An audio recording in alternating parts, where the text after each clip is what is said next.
ओम शांति। परम प्यारे बाप दादा की अति प्रिय, हम सब की परम श्रद्धेय परम आदरणीय दादी जी सर्व ब्राह्मण परिवार के दिलों पर राज करते हैं। ये आप सब अनुभवी हैं कि दादी जी का रोल पार्ट कितना विशेष और कितना सबसे न्यारा और प्यारा ही है। और मैंने जो अनुभव किया, छोटेपन से ही दादी के संपर्क में आई। मैं स्कूल कॉलेज से सेंटर पर जाती थी। दादी कमला नगर दिल्ली में रहते थे, उस समय की बात है, और हम रजौरी गार्डन सेंटर पे क्लास करने जाते थे। तो पढ़ाई के समय दादी को मैं कभी मंच पर देखती, कोई प्रोग्राम में देखती, कोई भी विशेष स्टेज प्रोग्राम चलता तो मुझे दादी का व्यक्तित्व, पर्सनैलिटी बहुत अट्रैक्ट करती थी। मंच पर सभी ही विशेष आत्माएं होती, सभी ही बहुत अच्छे लगते, लेकिन दादी से जो एक रूहानियत, एक रॉयल्टी, प्योरिटी का एक निराला ही अट्रैक्शन होता, क्योंकि दादी इतनी एकाग्र होके बैठती, ना हिलना, ना डुलना, ना इधर उधर देखना, नैन भी स्थिर, बैठक भी स्थिर। हम यंग थे, छोटे छोटे थे, पढ़ते थे, तो उस समय थोड़ा हिलना डुलना चलता थोड़ी होती है। तो मैं दादी को देखते हुए नैन स्थिर, तो हमें बहुत अच्छा लगता था और अट्रैक्शन भी होता था। फिर धीरे धीरे समझ में आता गया कि दादी के अंदर एकाग्रता की शक्ति जबरदस्त है। और इसीलिए दादी कहा करते, जब हम पढ़ाई पूरी करने के बाद समर्पित हुए और दादी के पास ही पांडव भवन में रहना आरंभ कर दिया, तो बहुत समीपता से हर समय दादी के साथ बातचीत करना, मिलना जुलना रहता ही था। तो दादी का इंटरेस्ट पढ़ाई में बहुत था, और हमको भी दादी सबको ध्यान पर देती थी कि देखो बाबा हम बच्चों को कितनी अच्छी तरह ज्ञान के बारे में, योग, धारणा, सेवा, इन चारों विषयों पर रोज समझाता है, तो तुम सबका ध्यान जाता है। तो दादी अपना अनुभव सुनाया करते हम सबको सिखाने के लिए। और मैंने सचमुच एक आदर्श ब्रह्मा कुमारी और आदर्श समर्पित जीवन क्या होता है, वो ट्रेनिंग दादी से ही ली, छोटी सी बात से लेकर बड़ी बड़ी बात तक। तो दादी कहा करती कि हमने आरंभ में बहुत मेहनत की है, ऐसे ही हम अलबेले होकर या लापरवाही से नहीं चले। बाबा कह दे और हम करें नहीं, ऐसा नहीं होता था। तो दादी कहती थी, हमने दादी को कहा, दादी आप भाषण भी इतना अच्छा कर लेते हो। तो दादी कहती कि बाबा ने हमें सिखाया कि डायरी के 4 हिस्से बनाओ। तो जब मुरली सुनते हो, सुनाते हो, पढ़ते हो, तो उसमें ज्ञान की भी बातें हैं, योग की भी हैं, धारणा की भी हैं, सेवा की भी हैं। तो एक हिस्से में ज्ञान की, दूसरे में योग की, तीसरे में धारणा की, चौथे में सेवा की। तो आपका एक एक वो ज्ञान से, दूसरा योग से कितनी ढेर पॉइंट्स इकट्ठी हो जाएंगी का। फिर उसमें भी हम हिस्से करते थे ज्ञान के बारे में। बाबा ने आज सर्वव्यापी की टॉपिक पर क्या बोला, या आज बाबा ने कल्प वृक्ष में सर्व आत्माओं के लिए क्या बोला। तो का ऐसे हम भाषण करना सीख गए। कोई हमने स्कूल कॉलेज में तो ट्रेनिंग नहीं ली, पर बाबा हमें जैसा कहता था वैसा हम करते थे। तो दादी हमें कहते थे कि राजा बनना है ना, ऐसे बन जाएंगे।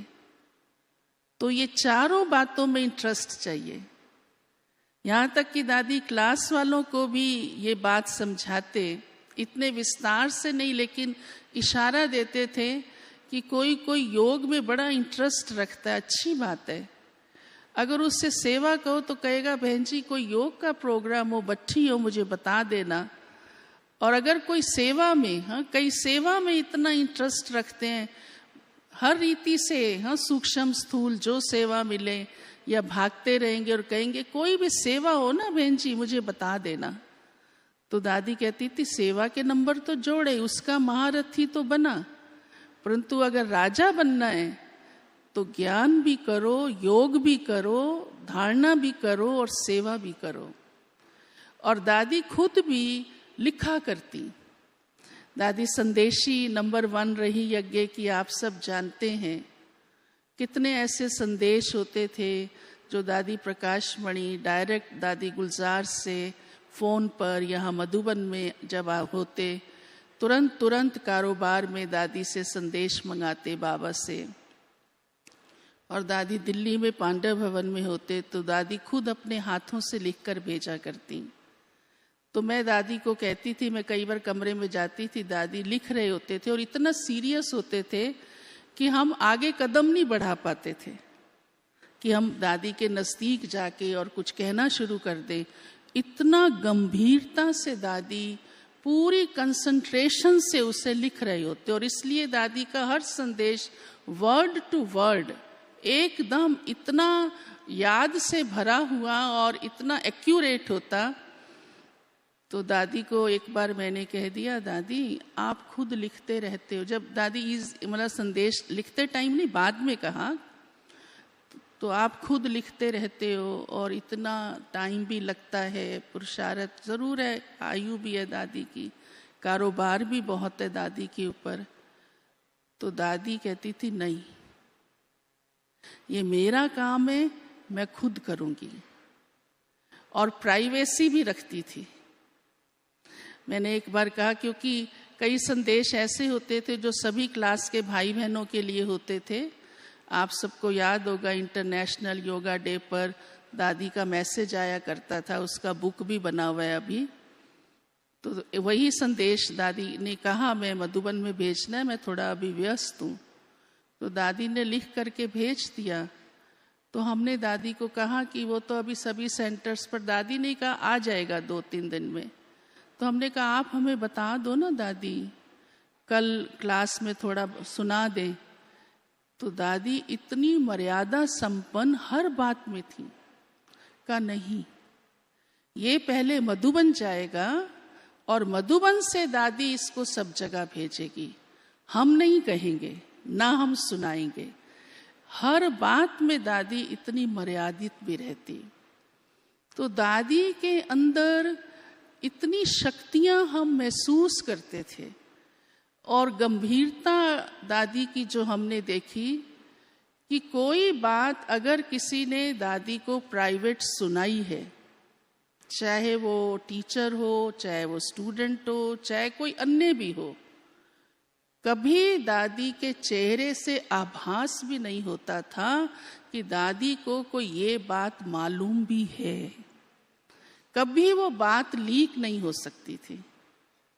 और उतना ही दादी रमणीक भी बहुत, दादी बहुत इंजॉय करते थे। कोई भी सेलिब्रेशन होते थे, हम लोग सेंटर पे करते ही रहते थे। दिल्ली जोन में भी बड़े बड़े सेलिब्रेशंस होते रहते थे। दादी को बहुत अच्छा लगता था। कई लोग समझते हैं कि दादी शायद इसमें इतना इंटरेस्ट नहीं लेती होगी, चुप रहती हैं, कुछ कहती तो है नहीं, या कोई इतना ज़्यादा बातचीत नहीं करती हैं। ऐसा भी नहीं था। भले चुप रहती हैं, दादी कम बोलती थी, ज़्यादा नहीं बोलती थी, लेकिन जहाँ ज़रूरत होती थी वहाँ ज़रूर बोलती थी। और कोई भी कल्चरल प्रोग्राम हो रहा है, दादी बड़े प्यार से देखती थी और उनको बड़ा एप्रिशिएट भी करती थी। कोई वैरायटी भोग बनाता है तो भी दादी बड़े ध्यान से सुनती थी, अच्छा क्या क्या बनाया, कैसे बनाया, किसने बनाया, बुलाओ उसको, बड़े प्यार से उसको खिलाती भी थी और उसकी महिमा भी करती थी। तो दादी के अंदर सभी प्रकार की बातों का बैलेंस जबरदस्त था, गंभीरता का भी और रमणीकता का भी, स्नेह का भी और शक्ति का भी। साथ साथ दादी हम सबको पुरुषार्थ की बातें भी ऐसी समझाती थी, तो पूछती थी, क्लास में भी पूछती थी, हम सब से पर्सनली भी जो हम समर्पित रहते थे। दादी कहती थी, चार्ट लिखते हो रात को? अक्सर ये बात जरूर पूछती थी बीच बीच में, और क्योंकि मालूम था दादी को कि चार्ट लिखने में थोड़े ढीले हो जाते हैं, तो दादी पता है हंसाती भी थी। कहती थी, क्योंकि पूछती थी चार्ट लिखा तो जरूर है, सबने तो लिखा नहीं होता था, या हम कहते थे दादी लिखते थे, अभी थोड़े दिन से नहीं लिख रहे, इतने दिन तो लिखा, मधुबन भी भेजा। तो दादी हंसती थी, हंसाया दादी ने, कहा अच्छा खटिया पे बैठते लुढ़क जाते हो, 2 मिनट भी नहीं मिलते, इतनी जल्दी नींद आ जाती है। तो हम सब हंसते थे जैसे आप हंस रहे हैं ना सब। तो हमें शर्म आता था कि सचमुच हम 4-5 मिनट 10 मिनट लग ही जाते हैं, तुरंत तो नींद नहीं आ जाती है। और आजकल तो कितना टाइम किस किस बात में स्पेंड करते रहते हैं, फ़ोन पे भी। तो उस समय तो इतना फ़ोन का चलन नहीं था, जब हो भी गया तो भी दादी कहते थे मोबाइल का। तो दादी ऐसे हमको पुरुषार्थ की बातें भी बहुत सुनाया करते, और दादी को हमने कभी भी ऊंचा बोलता नहीं देखा। दादी को अच्छा ही नहीं लगता था, कोई कोई ऊंचा बोलता था ना, कोई बहन ऊंची आवाज में, तो दादी एक बारी कमरे से खुद निकल आई बाहर, और दादी के चलने की ना आवाज नहीं आती थी, बहुत धीमे और बहुत फास्ट भी चलती थी तो भी पैरों की आवाज नहीं आती थी। तो दादी उस बहन तक पहुंच गए और पीछे से उसके कंधे पे हाथ रख के कहा, तब बड़े पोलाइट होके कहा, तुम ऊंचा किसके लिए बोल रही हो, क्या समझती हो, तुम्हारा जिससे काम है वो सुने, तुमको सबको सुनाना है क्या? हर बात में गाइड करते थे। एक बार ऐसे ही कोई भाई दादी से मिल रहा था, तो मिलने के बाद जैसे ही वो टोली ली, दृष्टि ली, लौट के गया, तो दादी को अचानक कोई बात याद आई, उसको कहना था कुछ। तो दादी ने उसका नाम, दादी को एकदम तुरंत नहीं ध्यान पे आया, तो दादी ने आवाज लगाई, ओ भाई ओ भाई, लेकिन दादी उससे ऊंचा बोलते ही नहीं थे। तो उस भाई ने सुनी नहीं, क्योंकि वो 2-4 कदम आगे निकल चुका था। तो दादी ने मेरे को कहा, जाओ इसको बुला के लाओ, लेकिन खुद इतना ऊंचा नहीं दादी ने बोला। दादी की नेचुरल नेचर में ही कई क्वालिटीज ऐसी थी जो लगता था कि जन्म से ही, संस्कारों में ही वो दादी के अंदर वो रॉयल्टी है। दादी कभी अपना टाइम वेस्ट नहीं करती थी, कभी भी। बिजी बहुत दादी का शेड्यूल रहता ही था, मधुबन जाना है, भारत के कई स्थानों पे जाना है, सेवार्थ, विदेश में भी जाना है, और भी कई बातें। तो दादी हमेशा, क्योंकि कहीं ना कहीं आना जाना है तो समय कितना मिलेगा, फिर भी दादी थोड़ा बहुत जो समय भी होता था, कभी हमें लगता था आज दादी को कहीं जाना नहीं है और पांडव भवन में ही दादी है, तो हम भी चांस लेते रहते थे, हम कोई भी बात पूछनी है, जाना है, बैठना है। तो उस समय दादी छोटे छोटे काम में अपने को व्यस्त कर लेती थी। थोड़ा सा भी 1 घंटा भी बीच में मिला तो मैं कई बार देखती थी कि दादी जो है ना वो पढ़ रही है कुछ ना कुछ।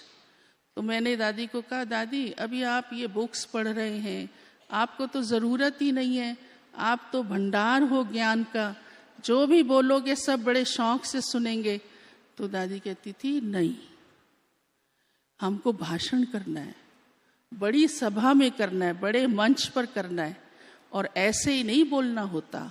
इतना दादी का ध्यान रहता था, और ऐसी जबरदस्त स्पीकर दादी, टॉप की, कि टॉपिक के अकॉर्डिंग ही दादी बोलती, और इसलिए ज्यादा नहीं बोलती थी। टॉपिक के अकॉर्डिंग, वरना ज्यादा बोलेंगे तो इधर उधर की बातें मिक्स हो जाएंगी। तो जो विषय मिला है उसके अनुसार बोलना है। तो दादी उसकी भी तैयारी करते थे। ऐसे तो दादी बोल ही सकते थे, लेकिन फिर भी सभी को क्या मिलना चाहिए संदेश बाबा का एक्यूरेट, तो दादी कहती थी ये भी हमको बाबा ने सिखाया है बाबा कहा करते कई बच्चे मंच पे पहुंच के काम की बात कहना भूल जाते हैं और दूसरी बातें सुना देते हैं। इतना दादी ने हम सबको प्रैक्टिकल ट्रेनिंग सिखाई। और दादी एडमिनिस्ट्रेटर भी जबरदस्त, वो भी आप समझ ही सकते हैं। हाँ, ऐसे ही तो नहीं चीफ बन गए। और सभी बातों का दादी ध्यान रखते थे, जोन को अच्छी तरह संभालते थे। और कई बातें जो सोचते थे हम दादी तो कुछ कहेंगे नहीं, या कई सोचते हैं दादी तो बहुत सीधी है, भोली भाली है, हाँ दादी क्या कहेंगी अभी। लेकिन दादी को अंदर से सब मालूम होता था, सब मालूम होता था कौन क्या करता है, कैसे करता है। भले हमने नहीं भी सुनाया, किसी ने नहीं भी सुनाया, लेकिन इतनी परखने की शक्ति थी, इतनी निर्णय करने की शक्ति थी कि दादी का ध्यान अपने आप समझ जाता था और कैच कर लेती थी कि किसका कौन सा संस्कार है और उसको किस प्रकार का ध्यान खिंचवाना बहुत ज़रूरी है। यहाँ तक कि मैं क्लास करा के आती थी तो दादी कई बार मेरे से पूछते भी थे कोई बात, कौन आए कितने आए, तो दादी खुद ही सुनाना शुरू कर देते, कौन जा रहे हैं।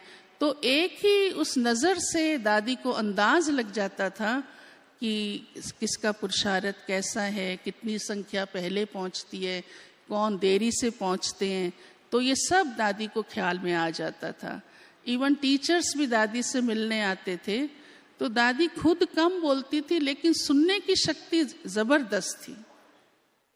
कोई भी आए दादी बड़े प्यार से बैठ जाती थी और वो सामने बैठ करके दादी को सुना रहा है, भाई या टीचर बहन सुना रही है कि ऐसा है, अपनी कहानी सुना रही है, अपनी प्रॉब्लम सुना रही है, और दादी बड़े प्यार से सुनती रहती, जी जी करती रहती, परेशान नहीं होती थी और बड़ी अच्छी तरह सुनती कि हाँ। लेकिन किसी किसी का दादी शॉर्ट में भी समझ जाती थी कि ये कहना क्या चाहता है। तो एक बहन बहुत देर तक सुनाती रही, दादी ने सुना और लास्ट में दादी ने उसको सिर्फ 2 ही शब्द कहे, बस कहा तुम शांत रहो, ज्यादा सोचो नहीं, बस। मुझे भी आश्चर्य लगा, मैं साथ ही बैठी हुई थी कि दादी ने सिर्फ इसे इतना ही कहा और वो बहन भी सुनकर के आगे कुछ नहीं बोल पाई। कहा अच्छा दादी, यही हल दिया दादी ने उसको, क्योंकि दादी उसकी सारी कहानी से समझ गई कि ये कुछ बोलेगी भी तो होने वाला और कुछ नहीं है। ड्रामा की सीन अपने आप ही खुलती जाएगी और उस वातावरण में जिसका वो सुना रही थी समस्या का, जितना बोलेंगे उतना उलझेगी, बढ़ेगी। तो दादी तो ये राज समझ गए, लेकिन इतना विस्तार दादी ने उसको नहीं कहा, सिर्फ 2 शब्द ही कहा, तुम शांत रहो और ज़्यादा सोचो नहीं। और सचमुच कुछ दिन के बाद जब वो बहन आई फिर से दोबारा मिलने, तो बड़ी हंसती हुई आई और दादी को हंसते हंसते, हम भी मिले, सामने ही खड़े थे हम ओम शांति की। तो मैंने कहा उस दिन तो तुम बड़ा मायूस थी। कहा नहीं नहीं, दादी ने मुझे कहा था ना सोचो नहीं, अब मेरे को कुछ नहीं फर्क पड़ता। तो दादी क्योंकि खुद साक्षी रहती थी, हमेशा बड़ी बड़ी बातें हो जाएं दादी शांत। दादी कहीं भी बैठे हैं, कुछ भी हो रहा है, ऊपर नीचे हो रहा है, लग रहा है ये ठीक नहीं हो रहा या बहुत लेट हो रहा है किसी बात के अंदर, दादी थोड़ा सा हल्का सा कह देती थी, देखो जरा ध्यान दो जरा, बस इतना। लेकिन दादी कभी भी विस्तार में तुम लोग क्यों जाते हो। तो मैंने ये अनुभव किया कि सभी दादियों के अंदर भी, और विशेष दादी को तो बहुत समीपता से देखा ही, कि जितना उनको बाबा याद रहता है, जितना बाबा में निश्चय है, तो ड्रामा भी उतना ही उनको पक्का है। हम लोग थोड़ा सा ड्रामा के उसमें कभी कभी हाँ समझते हैं ना, अनुभवी है ना, खिसक जाते हैं, लेकिन उतना ही ड्रामा में निश्चय, उतना ही दादियों को ड्रामा सदा याद, इसलिए उनकी स्थिति बहुत शक्तिशाली रहती है। और कोई भी दृश्य को देखते हैं वो ठीक भी नहीं है तो भी दादी न्यारे होकर बिल्कुल देख रही है, न्यारे होकर। यहाँ तक कि दादी के अंदर इतना न्यारों की इतनी सरलता कि एक बार एक भाई कुछ बोल रहे थे और वो ठीक नहीं था, तो दादी मुझे कहती है ये क्या कहता है, ये जो समय अनुसार नहीं है, जो जिसकी ज़रूरत ही नहीं है, जिसको कहना ही नहीं चाहिए, उससे बिल्कुल डिटैच। तो मैंने ये सब कुछ दादी से बहुत अच्छी तरह सीखा कि जीवन में हमें जो श्रीमत बाबा की मिलती है उसे प्रैक्टिकल जीवन में कैसे लाना चाहिए। ऐसी बहुत सारी दादी के व्यवहार से, दादी की समझानी से, दादी के जो हम अंग संग एक्टिविटीज से भी सीखते थे कि कहाँ कितना बोलना है, कहाँ बिल्कुल चुप रहना है, कहाँ समझानी देनी है, कहाँ नहीं देनी है। ये हमने सब कुछ दादी से सीखा। दादी को सेवा का भी बहुत शौक रहता था, बहुत शौक। और बीच बीच में हम लोगों को गाइड करते थे कि आप सेवा के कौन कौन से प्रोग्राम करो, कैसे कैसे प्रोग्राम करो। एक बारी हम दादी के साथ जा रहे थे गाड़ी में, दादी ने देखा कि आसपास बड़े झंडे लगे हुए हैं। तो दादी ने कहा कि देखो ये घर घर में झंडे लगे हुए हैं। तो हमने कहा दादी को मालूम ही था कि अभी इलेक्शन होने वाले हैं, तो ये पार्टीज के झंडे हैं, हर एक ने जो जिस पार्टी का है वो झंडा लगाया है। दादी ने कहा सुंदर देखो कितने लग रहे हैं सारे झंडे ना। तो ऐसे एक दिन आएगा कि हर घर के ऊपर शिव बाबा का झंडा होगा, तो ये दुनिया ही बदल जाएगी, क्योंकि बाबा की प्रत्यक्षता तो होनी ही है और वो समय दूर नहीं है जब ऐसा भी होगा।